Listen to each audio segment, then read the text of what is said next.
खबर में खुश आमदीद। मैं हूँ आपको सईद काजी और मेरे साथ मेरे को होस्ट मियाँ शायद सबरान डाउन। और फिर बात को आगे बढ़ाते हैं।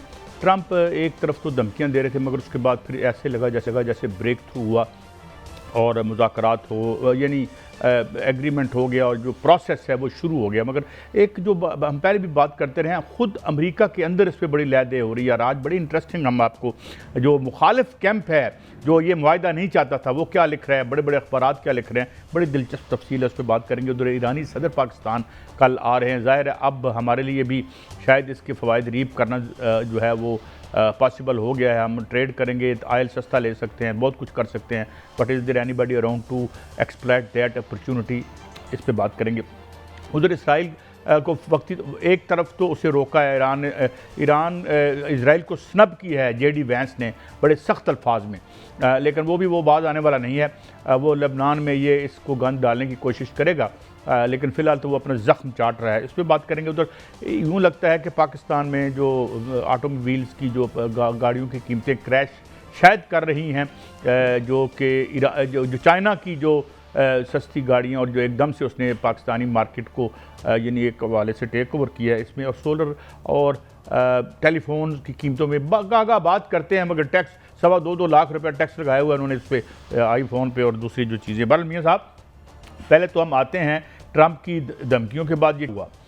सबसे दिलचस्प बात जिससे मैं आज चाहूँगा कि प्रोग्राम शुरू करूँ, वो एक कोट है, एक कोटेशन है जो आज न्यूयॉर्क टाइम्स में छपी है। मैं इसे बोलता हूँ और साथ इसका तर्जमा करता हूँ, फिर इससे बहस को आगे बढ़ाते हैं। वो कहते हैं कि ये इसने मुआहदा इसलिए किया कि because if the Democrats take the House and Senate, Trump will be looking at endless investigations into how he has used the presidency to enrich himself and his family and possibly even impeached। मतलब ये है कि अगर ये senate और ये हार जाता है इलेक्शन नवंबर का, तो फिर एक एंडलेस सिलसिला इसके खिलाफ इन्वेस्टिगेशन का शुरू होगा। और ये बताया जा रहा है कि इसमें बहुत से इल्ज़ामात हैं। एक इल्ज़ाम ये भी है कि मौसूफ ने 2-3 गुना इनकी दौलत बढ़ी है, इनसाइडर ट्रेडिंग की बात हुई है, पॉली मार्केटिंग की बात हुई है, जुआ जो चलता रहा है। तो ये और वो कह ये रहे हैं कि अपनी स्किन बचाने के लिए उसने अपने अलाइज, यानी उसके मुखालफिन ये कह रहे हैं कि अपनी स्किन बचाने के लिए उसने अपने मुखालफिन को, तमाम असूल और ज़वाबित को वो उसने खुदा हाफिज़ कह दिए। तो मियाँ साहब, अब ये तो ज़ाहिर हम तो समझते हैं कि ये वैसे ही मजबूरी थी उनकी, ईरान उनके काबू नहीं आ रहा था। ईरान ने बर्बादी करके रख दी पेट्रो डॉलर की, और अलाइज जो हैं वो बेचारे अभी तक भौंचके हैं, उन्हें समझ नहीं आ रही। कल तक जो उसके इर्द गिर्द के अलाइज थे वो इसकी बर्बादी के निशान जो है उनकी तरफ इशारे कर रहे थे, मगर आज वो उनके हाथ बढ़ा रहे हैं, डीलें कर रहे हैं, पैसे दे रहे हैं। मगर अमेरिका के अंदर एक जो है एक गंदी लड़ाई शुरू हो चुकी है आपस में। उनकी रूलिंग एलीट इस बात पे भिड़ गई है कि जनाब ईरान तो अब जो है उसको दौलत भी मिलेगी, पैसा भी मिलेगा। अब नए हरमूज में उसने कह दिया है कि वो 60 दिनों बाद वहाँ से वो किराया भी वसूल करेगा, या जो भी उसको कहते हैं टॉल कह दें, वो लेगा, उसके पैसे अनफ्रीज होंगे, वो खुलम खुला। और मैं एक और भी बात बताऊँ मियाँ साहब, आपको पता है कि जितना सामान ये ब्लैक मार्केट से ईरान इंपोर्ट कर रहा था, और ब्लैक मार्केट का प्रीमियम देना पड़ता है। आप समझे ना, ब्लैक मार्केट में जो चीज़ बिकती है 3-4, वहाँ से उसे रिलीफ मिलेगा, जो उसके पैसे हैं वो अनफ्रीज होंगे या वो उसको मिलेंगे। और वो अपना तेल भी अब, पहले वो सस्ता बेचता था। वो जो एक ब्लैक मार्केट है ना, वो जो जहाज़ चलते हैं, क्या उनका ख़ास नाम भी है, जो खुफिया जहाज़ चलते रहे हैं, अब वो खुफिया नहीं होंगे। तो ये एक, और फिर हमें भी इसका फ़ायदा हो रहा है। तो इस पर बात भी करेंगे, और फिर इसके बाद अगली बात हम करेंगे कि ईरानी सदर क्या क्या हमारे लिए लेके आ रहे हैं। मगर आप कैसे देखते हैं इसको मियाँ साहब? देखें कायद साहब, अल्लाह का शुक्र अदा करना चाहिए कि कल जो स्विट्ज़रलैंड में मुज़ाकरात हुए और बर्गनस्टॉक में वहाँ पर जो है वो पाकिस्तान को कामयाबी मिली। अब वज़ीर आज़म ये कामयाब दौरे के बाद फील्ड मार्शल सैयद आसिम मुनीर जो हैं वो दोनों वतन वापस जो है वो आ रहे हैं, वहाँ से रवाना हो चुके हैं। ईरानी वफ्द भी वहाँ से रवाना हो चुका है। तकनीकी जो वफूद हैं उन्होंने मुज़ाकरात शुरू कर दिए हैं, और ये मुज़ाकरात जो है पूरा हफ्ता अगले 60 दिन चलते रहेंगे। और साथ साथ जो आला सतही कमेटी है उसको रिपोर्ट जो है वो होती रहेगी, और उसकी निगरानी भी होगी। और लबनान के अंदर जो जंगबंदी है या उसमें जो अमेरिका इसराइल की जो खिलाफ वर्जियाँ होंगी उसकी निगरानी भी होगी। ये तो बहुत बड़ा कल जो है वो दिन था। और उसका एलामिया भी जारी किया गया, जिसमें बाकायदा तौर पर पाकिस्तान का शुक्रिया अदा किया गया और पाकिस्तान एज ए सालिस वहाँ पर जो है वो उस एलामिये में लिखा गया। और बार बार उस एलामिये में एक लफ्ज़ लिखा हुआ है, वो है इस्लामाबाद। जो मुफाहमती मुआहदा हुआ है उसका लफ्ज़ बार बार लिखा हुआ है। और इसमें कोई शक नहीं कि कल जब मुज़ाकरात शुरू हुए थे उस वक्त का माहौल और बाद में जब मुज़ाकरात शुरू हुए और मुज़ाकरात के दौरान जब धमकी आई सदर ट्रंप की, उस वक्त का माहौल और उसके बाद जब एलामिया का वक्त आया तो उस वक्त का माहौल सारे का सारा फील्ड मार्शल सैयद आसिम मुनीर ने जो है वो डील किया और उन्होंने संभाला बाकायदा तौर पर। क्योंकि जब ट्रंप की धमकी आई तो उस वक्त ईरानी जो वफ्द था उसने वॉकआउट का कह दिया, जो कि आज नायब सदर अमेरिका के जो हैं उन्होंने भी इसका इजहार किया है। तो उस वक्त सिचुएशन को फील्ड मार्शल सैयद आसिम मुनीर ने संभाला और ईरानी वफ्द को कायल किया और साथ उनको भी जो है वो तंबीह की अमेरिकन को कि इस वक्त जो है वो इस तरह का जो माहौल पैदा ना किया जाए। और फिर ये मुज़ाकरात जो है वो मुकम्मल हुए। ये बहुत बड़ी कामयाबी, पूरी दुनिया इसको जो है वो सराह रही है। कायद साहब जो हम बात कर रहे थे कि ईरान ने क्या हासिल किया, ईरान ने जो आपने बताया ईरान ने बहुत कुछ हासिल किया है। ईरान ने वो कुछ हासिल किया है जो वो जंग से हासिल नहीं कर पा रहा था, या 28 फरवरी से पहले अगर मुज़ाकरात का सिलसिला वो जारी रहता तो उससे हो सकता है कि ईरान जो है वो ये जो कुछ हासिल कर पाया है वो ना हासिल कर पाता। अब अब्बास अरागची साहब ने एक ट्वीट किया है, बल्कि जो अमरीकी वज़ीर ख़जाना है उन्होंने भी बयान जारी किया है कि ईरान को तरसील की इजाज़त मिल गई है, उनको NOC जारी हो गया, उनको लाइसेंस मिल गया। सिर्फ वो शुमाली कोरिया को तेल सप्लाई नहीं कर सकते, क्यूबा को नहीं कर सकते और यूक्रेन को नहीं कर सकते, बाकी तमाम दुनिया के साथ वो तेल की जो है वो तजारत कर सकते हैं। और इसमें अगर ये तजारत जो है वो शुरू हो चुकी है तो इससे फ़ायदा क्या होगा? इससे फ़ायदा है 300 से 400 अरब डॉलर का सालाना रेवेन्यू जो कि डायरेक्ट आना है। अब्बास अरागची साहब कहते हैं कि उनके मुंजमदा सासे भी कुछ हद तक बहाल हो गए हैं। वो अगर 100 डॉलर में से 20 अरब डॉलर भी बहाल हो जाएं तो ये उसमें ऐड होगा। उसके साथ वो कहते हैं कि तमीर नौ का काम भी शुरू हो चुका है, यानी जो 300 अरब डॉलर का जो फंड था उसमें जो है वो तमीर उसके मनसूबाबंदी तकरीबन हो चुकी है। और साथ साथ वो कह रहे हैं कि जो पेट्रोकेमिकल है और तेल की तरसील बरामदात जो है वो शुरू हो चुकी हैं और अमेरिका ने अपना नाकाबंदी ख़त्म कर दी है। आबना हरमुज जो है वो शुरू खुल गई है। अब 60 दिन के अंदर जो तकनीकी मुज़ाकरात होने हैं, जिसमें जौहरी अमूर जो हैं वो डिस्कस होंगे, जिसमें आबना हरमुज की खुद मुख्तारी डिस्कस होगी, जिसमें जो है वो पेट्रोकेमिकल और पेट्रोल की तजारत जो है वो डिस्कस होगी, पाबंदियाँ डिस्कस होगी। और पाबंदियाँ भी उन्होंने कहा है कि वो खुद जो है वो हटा दी गई हैं सारी ईरान के ऊपर जितनी भी लगाई थी। अब ये सारा कुछ जब हो जाता है तो फिर आप देखें कि वो 60 दिन का जो मुआहदा है, जो 60 दिन होंगे जिसको हम मुफाहमती याददाश्त कहते हैं, जो कि दरअसल मुआहदा है, उस पर अमल दरामद तो शुरू हो चुका है। अब सिर्फ एक चीज़ है, वो है लबनान के अंदर इजराइल की शरारतें, इजराइल की जारहियत, और वो भी उनको जो है मुंह तोड़ जवाब जो है बाकायदा तौर पर लबनान से भी मिल रहा है। और जेडी वैंस जो है उन्होंने बाकायदा तौर पर कह दिया है अगर ये जारी रही कायद साहब तो फिर हो सकता है कि सिर्फ ईरान नहीं बाकी ममालिक भी मिलकर जो है वो उसकी एक और प्लॉट पकड़ा गया है, अमेरिका उसको बचाने नहीं आएगा। एक साजिश भी पकड़ी गई है और वो भी दोबारा, ये बड़ी सनसनीखेज खबरें दे रहे हैं। लैरी जॉनसन साहब हैं, ये एनालिस्ट हैं एक्स इंटेलिजेंस के CIA के, तो उन्होंने बताया कि एक प्लाट भी पकड़ा गया और प्लाट ये था कि इम्पॉर्टेंट जो मेंबर्स हैं इनको असैसिनेट करने का प्लाट था, जो कि पाकिस्तानी एजेंसियों ने और चाइनीज़ एजेंसियों ने उसको अनर्थ कर लिया। और फिर ही डिप्लोमेटिक अंदाज में जो उसने लफ्ज़ इस्तेमाल किए, दो एक एस्कोबार, पेप एस्कोबार है, गालबन एक जर्नलिस्ट है, वेल नोन है इंटरनेशनली, और एक ये लैरी जॉनसन साहब जो कि अब एक यानी चैनल पे भी गुफ्तगू फरमाते हैं, इससे पहले इंटेलिजेंस के आदमी थे। तो वो कहते हैं कि पाकिस्तान ने उनको ये बड़ी क्लियर टर्म्स में ये मैसेज दिया कि ये इस किस्म की अगर आपने कोई एडवेंचर किया तो ये यूँ समझ लें कि हमारे ऊपर हमला होगा। और ये भी बहुत बड़ी बात, और इसमें जो इम्पॉर्टेंट लोग हैं वो तो गालिबाफ साहब के हवाले से और इराक़ची साहब के हवाले से, लेकिन उनसे तो खैर कोई बैद नहीं है ना। वो तो टेबल पर बैठे हुए जब मुज़ाकरात हो रहे होते थे तो वो तो एक जंगल का कानून है, और वहाँ पर तो एक वैशी जो लोग जो ये एक्सट्रीम राइट विंग जो भी ज़ायनिस्ट हैं, जो भी आप कहते हैं, ये तो किसी अखलाक, असूल, ज़ाब्ता, कानून या कोई इंटरनेशनल लॉज को तो ये मानते नहीं है। खुद जराइम पेशा है, मतलूब है, आलमी सतह पे भी मतलूब है और मकामी सतह पे भी मतलूब है। तो ये पाकिस्तान ने अनर्थ किया, और बड़ा क्लियरली मैंने ये खुद सुना उनका ये वीलॉग कि इस पर पाकिस्तान ने बाकायदा बड़ा सख्त मैसेज भेजा, चाइना ने भी बड़ा सख्त मैसेज भेजा। तो ये भी हुआ, यानी आखिरी वक्त तक इजराइल अगर इसके दो और साजिशों का जिक्र मैं भी कर दूं। दो और साजिशें हुई हैं जो कि पकड़ी गई हैं, बर वक्त पकड़ी गई, और पाकिस्तान ने बड़ा सख्त उसका जवाब दिया बाकायदा तौर पे।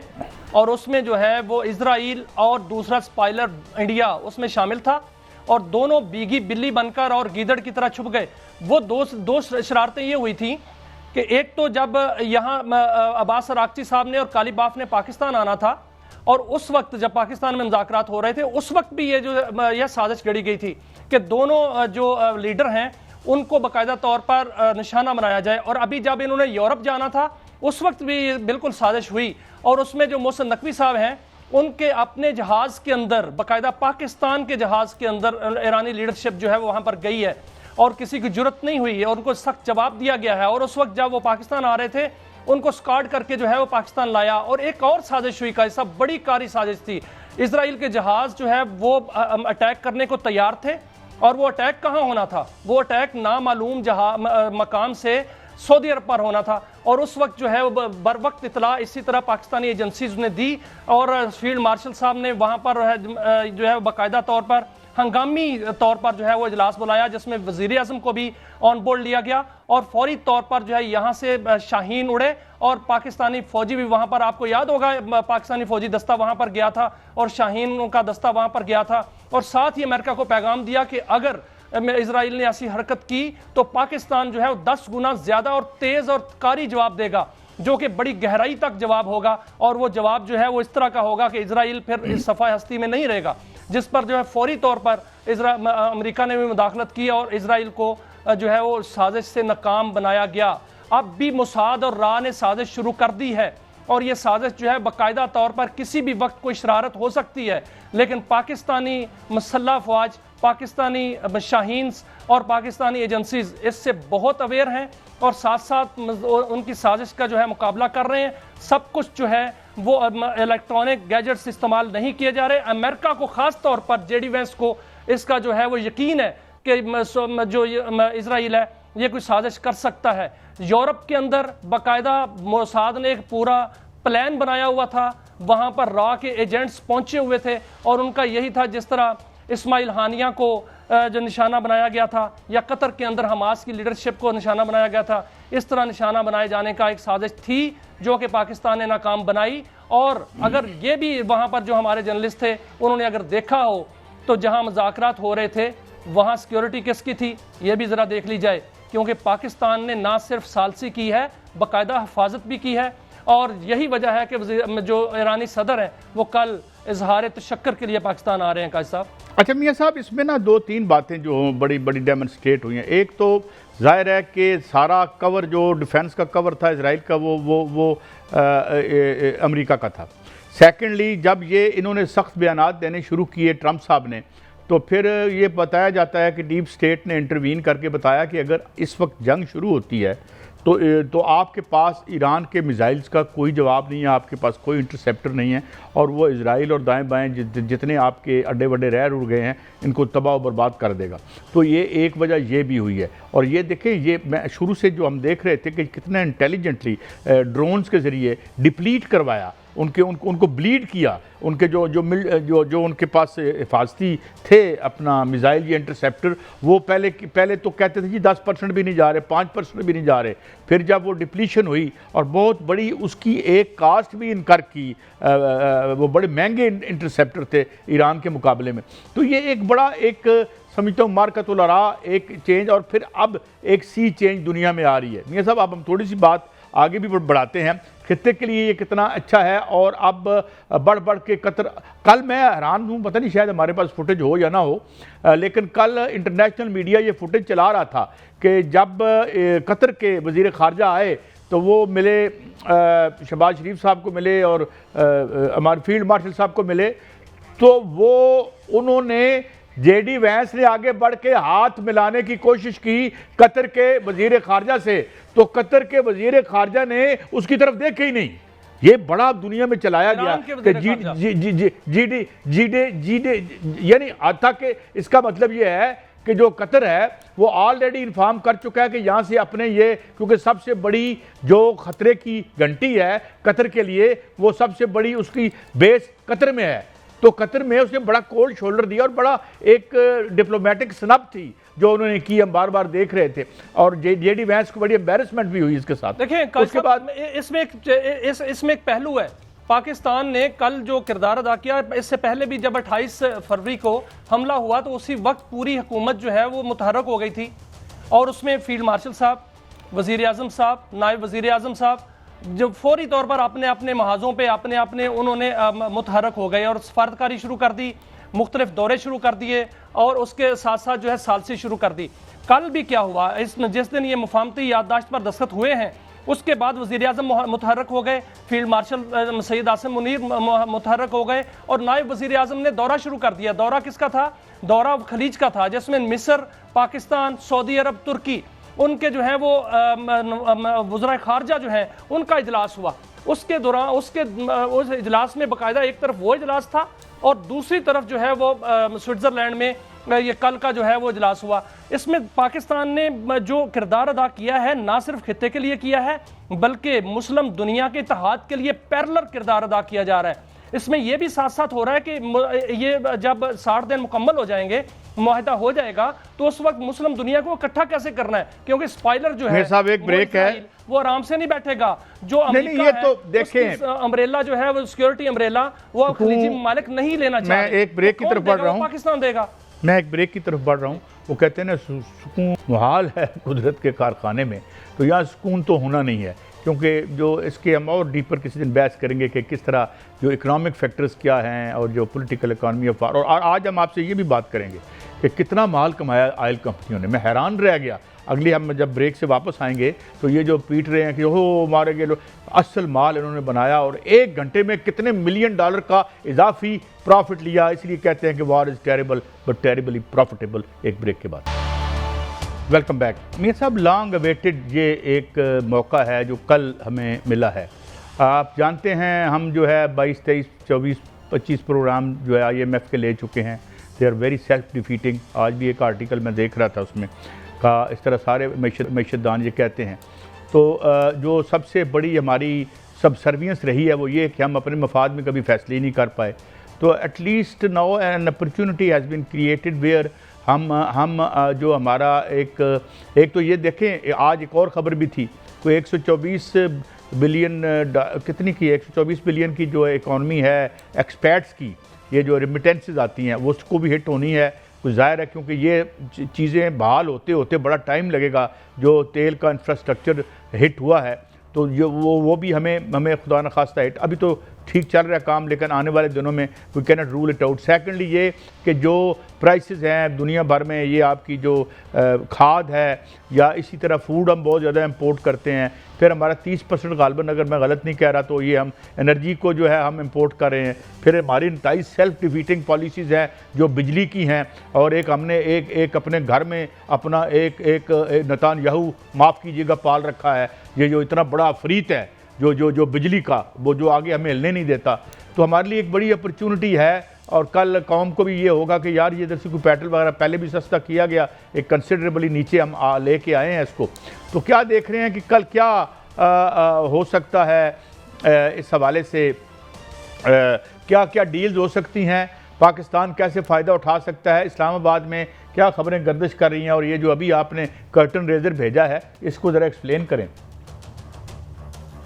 देखिए कायद साहब, जुमे से लेकर अब तक पाकिस्तान के लिए खुशखबरियाँ ही खुशखबरियाँ हैं और अगले आने वाले दिन भी खुशखबरियाँ ला रहे हैं। जुमे को एक बहुत बड़ी मुफाहमती याददाश्त पर दस्तखत हुए। जुमे को ही तेल की कीमतों में बड़ी कमी हुई और उसके बाद कल स्विट्ज़रलैंड में एक बहुत बड़ा दिन था, तारीखी दिन था। पाकिस्तान ने बहुत बड़ी कामयाबी समेटी और कल जो आने वाला दिन है वो एक बहुत रोशन दिन है और बड़ी ही खुशहाली की नवीद लेकर आ रहा है, क्योंकि जो ईरानी सदर मसूद पज़ेश्कियान पाकिस्तान आ रहे हैं, ये कल एक दौरा इसमें कहा जा रहा है कि वहाँ वो इजहार तशक्कुर के लिए आ रहे हैं, साथ साथ वो बहुत बड़ी इकनॉमिक डील भी लेकर आ रहे हैं। और पाकिस्तान के अंदर जब वो यहाँ पर इस्लामाबाद में आएंगे तो उसके बाद जो मुलाकातें होंगी, और मज़ाकरात का लफ्ज़ लिखा गया है, जो सरकारी तौर पर प्रेस रिलीज जारी की गई है उसमें मज़ाकरात का लफ्ज़ जो है वो लिखा गया है। उसका मतलब ये है कि पाकिस्तान में वो तजारती हवाले से, तेल की तरसील के हवाले से, गैस की तरसील के हवाले से,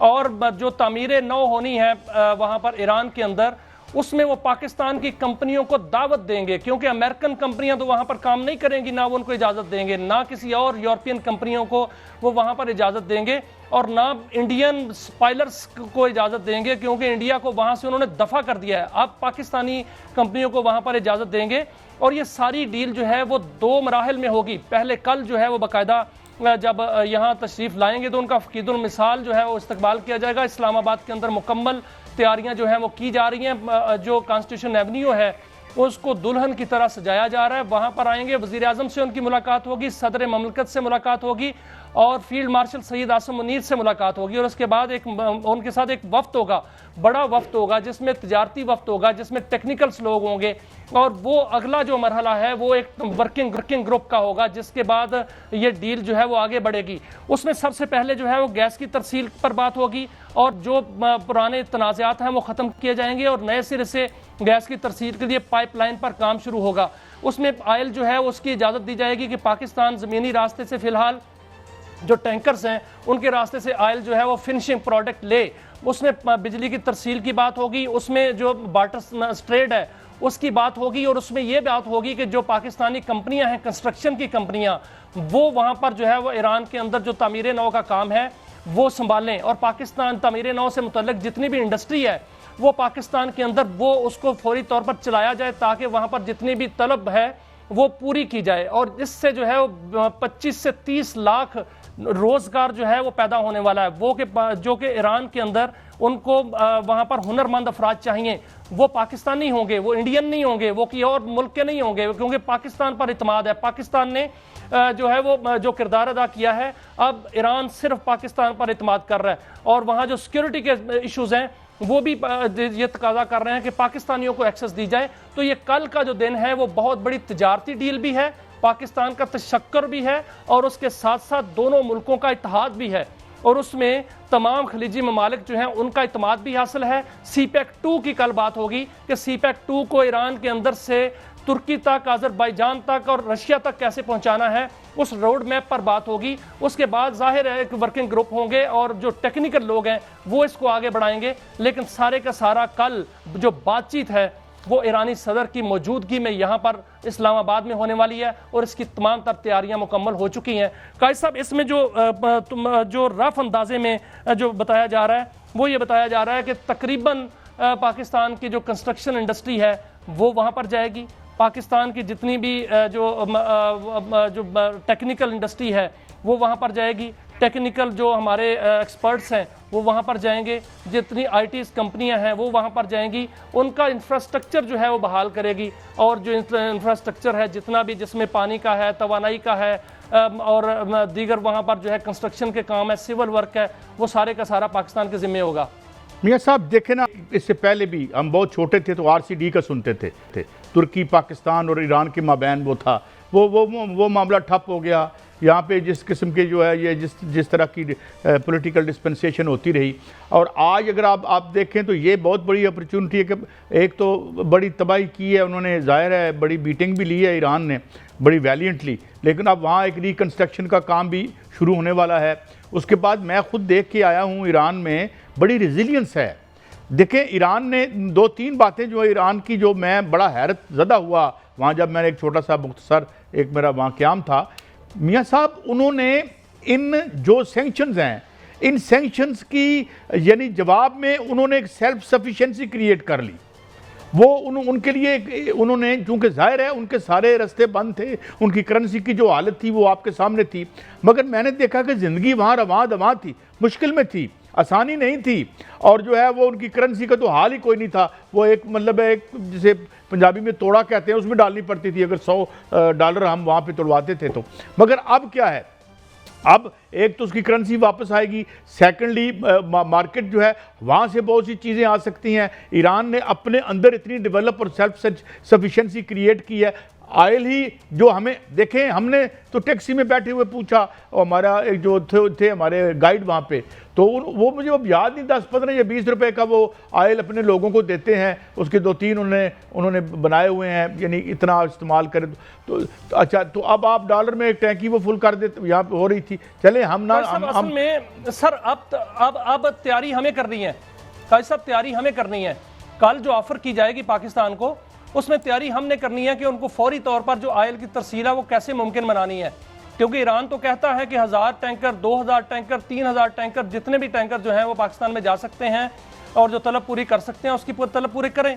और वो हमें काम करना है, हमें अपनी इंडस्ट्री को चलाना है, ताकि वहां पर जो कंस्ट्रक्शन के लिए काम चाहिए, ये कितना रोजाना का कह रहे हैं आप, रॉ मटेरियल भी प्रोवाइड करें, हम यहाँ से टेक्निकल असिस्टेंस भी प्रोवाइड करें। उनकी करेंसी की जो बात है वो तो क्या बात है, वहां तो अब जो है उनकी करेंसी जंप ले रही है। 100 अरब रुपए की करेंसी तो खरीदी जा चुकी है, और इसमें और डॉलर के मुकाबले में भी वो जो है वो उसकी कदर बढ़ रही है, और रुपए के मुकाबले में भी कदर बढ़ रही है। अब उनके पास जब 300 अरब डॉलर के ये मंसूबे आएंगे, उनके पास जब 300-350 अरब रुपए की तरसील जो आएगी इसकी ऑयल की, 106 अरब डॉलर का टॉल आएगा, तो फिर वो देखेंगे ईरानी जो मईशत है वो कितनी मजबूत होगी, और उसका फायदा जो है वो पाकिस्तान को होगा। क्योंकि इस वक्त जो 28 फरवरी से लेकर अब तक जो खित्ते के स्पाइलर्स हैं उन्होंने किरदार अदा किया। खासतौर पर इंडिया की मैं बात क्यों करता हूँ, इंडिया की बात इसलिए करता हूँ कि उन्होंने साजिश के तहत इससे पहले ईरान को जो है वो उनको इस चीज़ पर कायल रखा कि वो उनके जो है वो सजन हैं, वो उनके जो है वो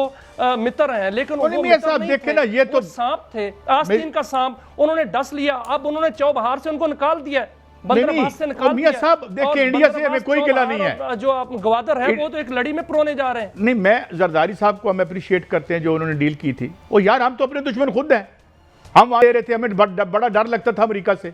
आज अमेरिका का जो खौफ है अगर खत्म किया तो ईरान ने किया है, वरना ना हम उधर ले रहे थे, ना तेल हम सस्ता ले रहे थे जो इंडिया ले रहा था रशिया से, ना इधर से लेके अपने अवाम का बुरकस निकाल रहे थे। तो मुझे अभी भी डर लगता है इनसे कि ये जो यहाँ का वेस्टेड इंटरेस्ट है और जो कार्टल्स हैं, will they let us exploit all these opportunities जो बिल्कुल हमारे सामने पड़ी हैं, क्योंकि इनका तो रिकॉर्ड ठीक ही नहीं है। कभी पता लगता है, देखे ना मियां साहब, वो और थी मियां साहब मेरी बात तो सुने, नहीं मुझे और थी, अब मिलिट्री लीडरशिप और है। नहीं, मैं मिलिट्री लीडरशिप को तो बात नहीं कर रहा, मैं ये बात, और मियां साहब खबरियां लेके आते हैं, ये तो सुने ना, ये क्या कहा वाडा साहब ने कि पंजाब की कैबिनेट में उसने इल्जाम लगाया मेरे दोस्त वाडा ने कि जी 100 बिलियन का यार टीका लगा दिया। क्या वाडा साहब झूठ बोल रहे थे या अब वो खामोश हो गए हैं? ओ यार हमें मतलब हमें वो हमें टीका ही लगता रहता है। तो दिस इज व्हाट, जिसकी वजह से मुझे खौफ आता है कि जो है ना ये इनका रिकॉर्ड बिल्कुल ठीक नहीं है। जो अचानक वाडा साहब वारद हुए ना माजरत के साथ, वाडा साहब से भी माजरत के साथ अचानक वारद, तो गवर्नमेंट ने कोर्ट में ले जाए, लगाना बड़े आसान है। अगर झूठ बोला है उन्होंने तो गवर्नमेंट कोर्ट में ले जाए ना। सर देखें काजी साहब, साबित करना किसका यार मेरी बात नहीं समझा, लगा के छुप जाना जो है नहीं उनको नाम लेना, उनका नाम लें, वो बताएं और भाई उन पर हत्या की इज्जत का दावा कर दें। बताते क्यों नहीं? मेरी अर्ज सुने, बात करके भाग जाना, ये तो कोई बात ना हुई। पंजाब गवर्नमेंट का तो नाम लिया ना उसने, पंजाब गवर्नमेंट का नाम उन्होंने लिया ना बावड़ा साहब ने, उनको अदालत में ले जाएं। उसके बाद मेरे वजीर दाखिला ने कहा कि $100 बिलियन यहां से बाहर गया, जिम्मेदार आदमी है यार, हमें उसके बारे में बताएं यार, ये क्या बातें करके दूसरे दिन उन्होंने कहा, मैंने नहीं कहा। नहीं यार छोड़े ना, ये तो हमने खुद टीवी पे सुना उनको ये कहते हुए, कोई मसलियत होगी। बहरहाल ये सिलसिला है, इनसे बचना पड़ेगा अपॉर्चुनिटी को एक्सप्लॉइट करने के लिए। ब्रेक से वापस आएंगे तो गाड़ियों की भी बात करते हैं। इसके अलावा लेबनान को क्या वो गज़ा बनाने में कामयाब नहीं होने देगा ईरान, और मुस्लिम दुनिया भी अब नहीं होने देगी। इसके बाद इस पर बात करेंगे। और पाकिस्तान में क्या वाकई चीज़ों की कीमतें कम हो रही हैं, ख़ासतौर पर जो गाड़ियों की कीमतों के बारे में बात हुई, सोलर के बारे में और मोबाइल फ़ोन्स के बारे में, एक ब्रेक के बाद।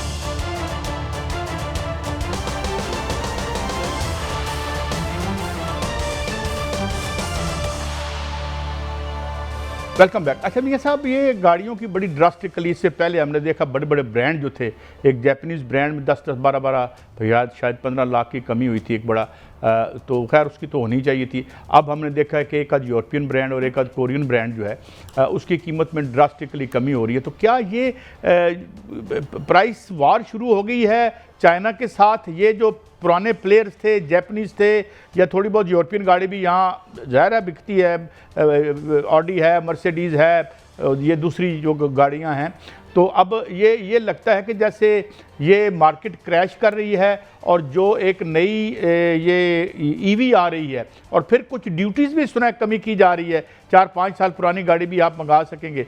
तो पहले ही यहाँ पे गाड़ियों की भरमार है, अब तो फिर सस्ती हो जाएंगी, तो फिर खैर से गाड़ी पे गाड़ी हो जाएगी यहाँ पे मियाँ साहब, क्योंकि पब्लिक ट्रांसपोर्ट वाला तो यहाँ सारे नुमाइशी मनसूबे हमने बनाए, दुनिया की महंगी तरीन ट्रेन लाहौर में चलाते हैं हम, खैर से मुबैना तौर पर बकौल डॉक्टर फ़ारूक सलीम साहब के।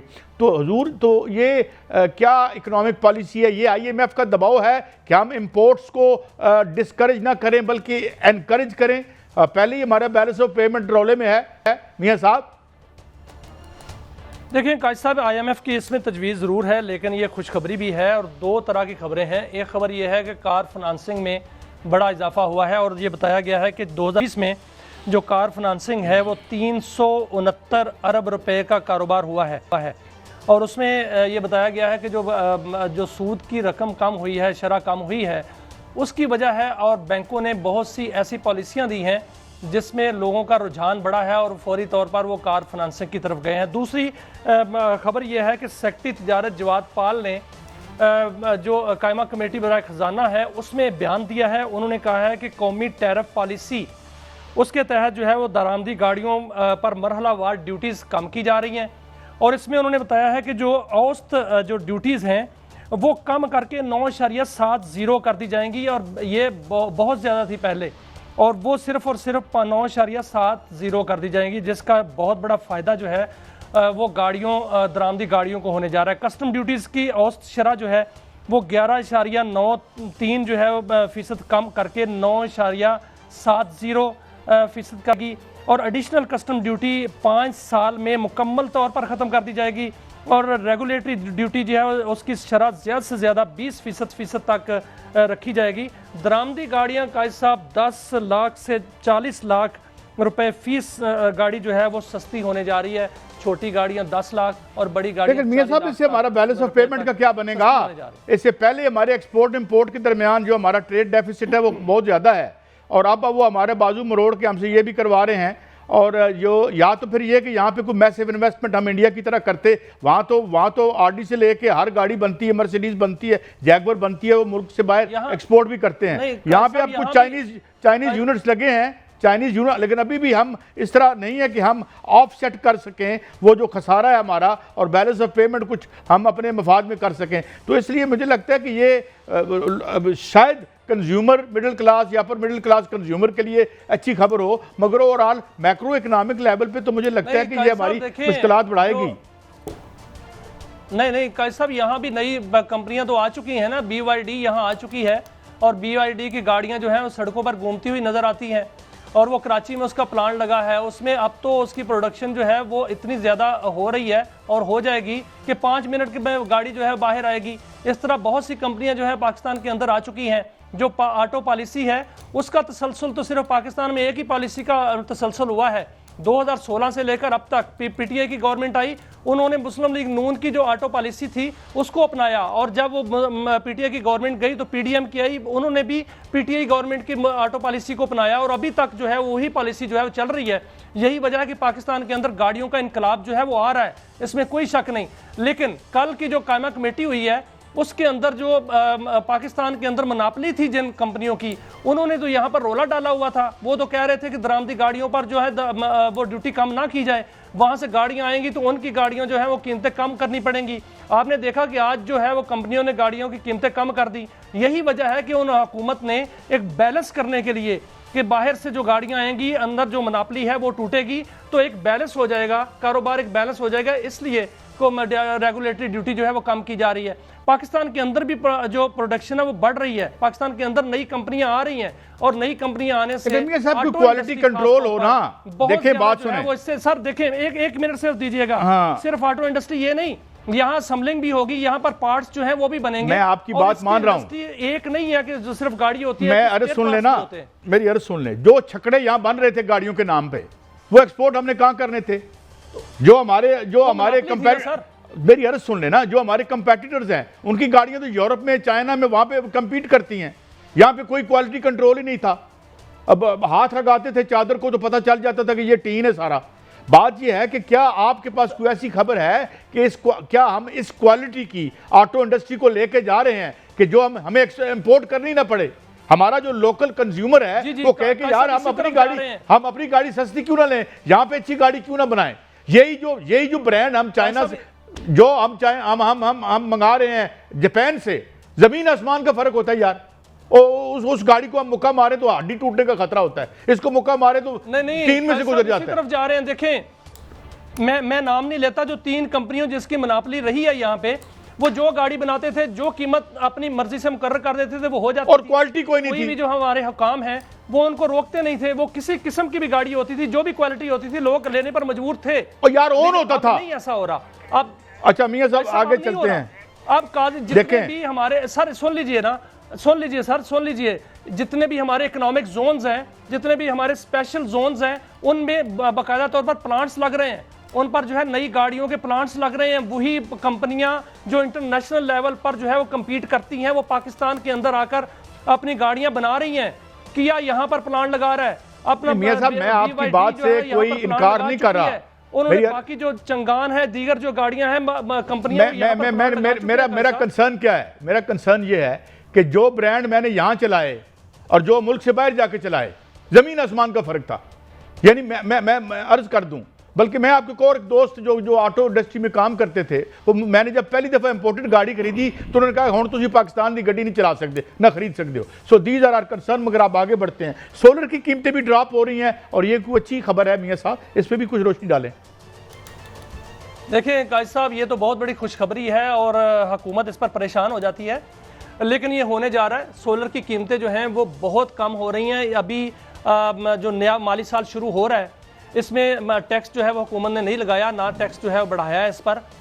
वो सोलर के जो पैनल्स हैं वो जो पहली कीमत है उससे आधे कीमत तक जो है वो आ रहे हैं, क्योंकि उसकी प्रोडक्शन एक तो बहुत ज़्यादा हो रही है और उसका रुझान जो है बढ़ रहा है, मार्केट में उसकी मांग बढ़ रही है।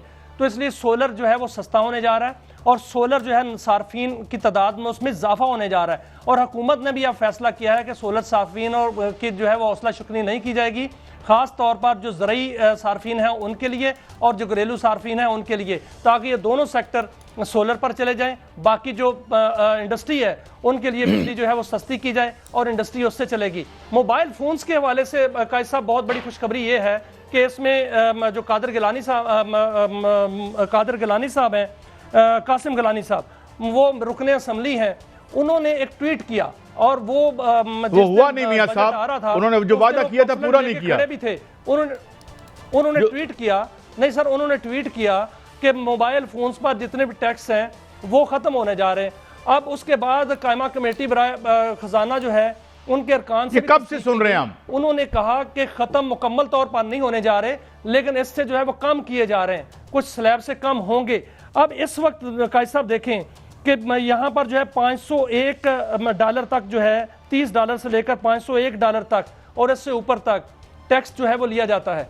वो टैक्स अगर ख़त्म हो जाता है तो आपका जो मोबाइल 4-5 लाख का है वो तो बड़े से बड़ा मोबाइल 2 लाख का आ जाएगा, 2 लाख का हो जाएगा। मगर इनका जरिए मुआशी कोई नहीं, इनडायरेक्ट टैक्सेशन के अलावा हज़ारों में आ जाएगा।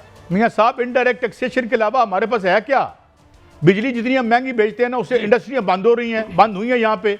जिस तरह यहाँ पे गौर एजाज साहब ने और तमाम इंडस्ट्रियलिस्ट कहा कि ऐसी माफी मांग के प्रॉपर्टी सेक्टर जा रहे हैं। सर देखते हैं, चलें देखते हैं, अभी तक तो नहीं हुई ना।